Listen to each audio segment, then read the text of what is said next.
पड़ोसी मुल्क बांग्लादेश में हिंदू समुदाय पर एक बार फिर से हमले तेज होने की खबरें आ रही हैं। पिछले हफ्ते दुर्गा पूजा पंडाल पर हमला हुआ था। इसके बाद हिंदुओं के घरों और दुकानों में तोड़फोड़ की गई। कई जगहों से आगजनी की खबरें भी सामने आई हैं। इस माहौल के बीच बांग्लादेश के सूचना राज्य मंत्री मुराद हसन ने एक बड़ा बयान दिया है। उन्होंने कहा कि बांग्लादेश एक धर्मनिरपेक्ष देश है जो राष्ट्रपिता बंगबंधु शेख मुजीबुर रहमान के बनाए 1972 के संविधान की तरफ वापस लौटेगा। बांग्लादेश धार्मिक कट्टरपंथियों का अड्डा नहीं बन सकता है। मुराद हसन ने कहा, हमारी रगों में स्वतंत्रता सेनानियों का खून बह रहा है। किसी भी कीमत पर हमें 72 के संविधान पर वापस लौटना होगा। मैं बंगबंधु के संविधान पर वापस लौटने के लिए संसद में बोलूंगा। कोई नहीं बोलेगा तो भी मुराद संसद में बोलेगा। बांग्लादेश के सूचना राज्य मंत्री ने बंगबंधु शेख मुजीबुर रहमान के सबसे छोटे बेटे शेख रसेल की 57वीं जयंती के मौके पर इंस्टीट्यूशन ऑफ इंजीनियर्स बांग्लादेश में ये बातें कही हैं। इस दौरान उन्होंने यहां तक कह दिया कि बांग्लादेश का धर्म इस्लाम नहीं है।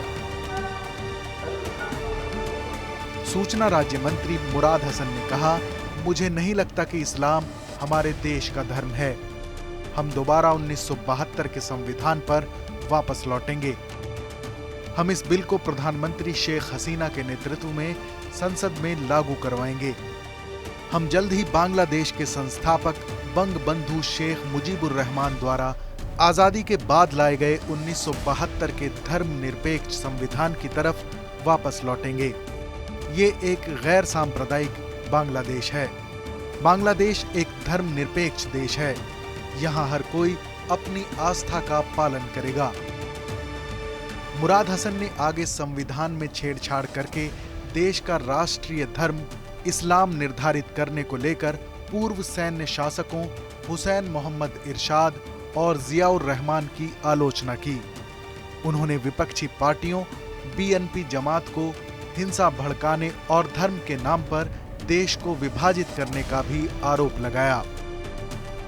देश में जारी हिंसा पर गृह मंत्री असदुज्जमा खान ने भी कुछ इसी तरह का बयान दिया है। उन्होंने भी विपक्षी पार्टियों पर हिंसा भड़काने का आरोप लगाया है। इस खबर पर अपनी राय जरूर बताएं। देश और दुनिया की तमाम बड़ी खबरों के लिए देखते रहें TV9 डिजिटल।